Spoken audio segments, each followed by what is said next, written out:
Lo lagi scrolling, terus tiba-tiba kepikiran semuanya, masa depan, omongan orang, hal-hal yang belum kejadian, tapi lo ngerasa lelah banget. Padahal lo cuma duduk doang. Overthinking itu bukan karena lo lemah, tapi karena otak lo nggak pernah dikasih ruang buat tenang. Di video ini, gue akan bantu lo pahamin 3 hal penting. Kenapa Genji gampang banget overthinking, apa dampaknya ke tubuh dan mental, dan cara keluar dari lingkungan itu tanpa drama, tanpa harus jadi orang lain. Kita hidup di dunia yang gak pernah sepi. Notif jalan terus, konten gak ada habisnya, perbandingan hidup lo dan orang lain ada di tangan lo 24 jam per 7 hari.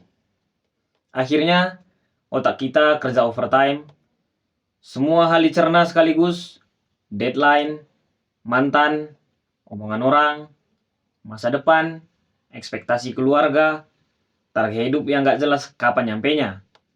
Dan karena lo gak pernah benar-benar berhenti, akhirnya isi kepala lo numpuk. Tapi lo gak tahu mana yang penting, mana yang cuma sampah digital. Misalnya, dia udah lulus S2, dia baru beli rumah di umur 23, dia punya relationship goals, dan gua masih di sini aja. Dan gua masih di sini masih nanya ke diri sendiri. Gua ini sebenarnya siapa sih? Dan gua mau jadi apa? Kita generasi yang katanya paling melek informasi, tapi juga generasi yang paling kesepian. Dan ini dampak ketika lo overthinking berlebihan. Overthinking itu bukan cuma di kepala, lama-lama tubuh lo ikutan lelah. Dampaknya ke fisik dan mental, susah tidur, padahal badan lo udah capek banget.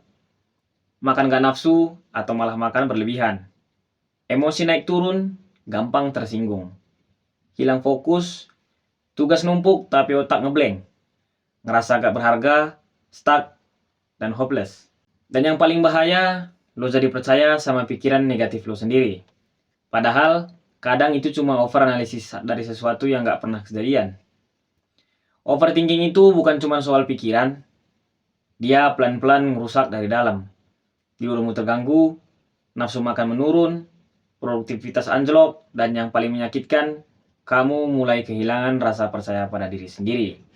Lama-lama lo nggak tahu siapa dirimu, lo senyum tapi capek, kamu bercanda tapi hati kosong. Kamu mulai ngerasa nggak layak dicintai. Tapi tenang, kabar baiknya, lo nggak harus jadi orang lain.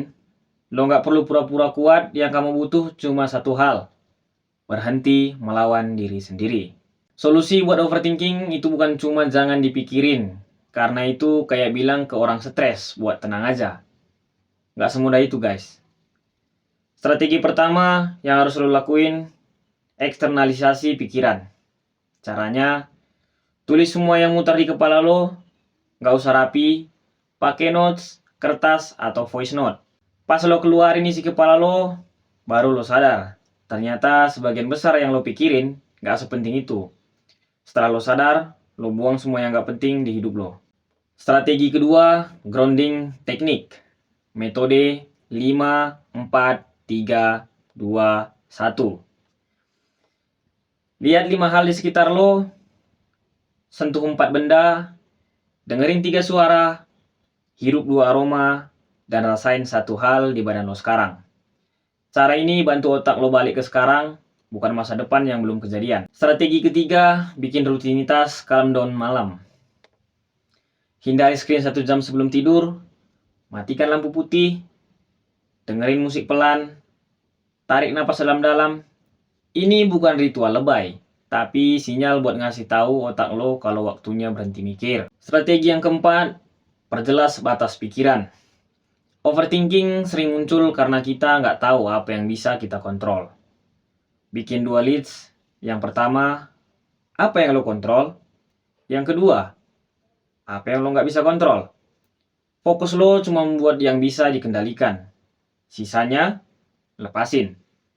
Kamu nggak harus punya jawaban hari ini. Kadang cukup dengan mengakui, gua belum baik-baik saja. Tapi, gua sedang belajar. Kalau lo sering ngerasa lelah, kepikiran terus, dan gak tahu harus ngapain, overthinking bukan aib. Tapi jangan biarkan dia jadi identitas. Lo berhak tenang, lo berhak bahagia, dan lo gak sendirian. Tapi lo juga gak harus selamanya begini. Di video selanjutnya kita bakal bahas kenapa healing bukan cuma liburan mahal, tapi bisa dimulai dari kamar lo sendiri. Overthinking itu tanda kalau otak lo kerja keras, tapi tanpa arah. Kasih dia arah, kasih dia ruang, dan kasih diri lo sendiri waktu buat napas.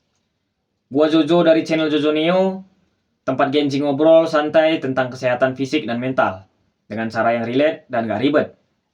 Sampai ketemu di video selanjutnya, yang bakal bantu hidup lo lebih waras, satu kebiasaan kecil setiap harinya.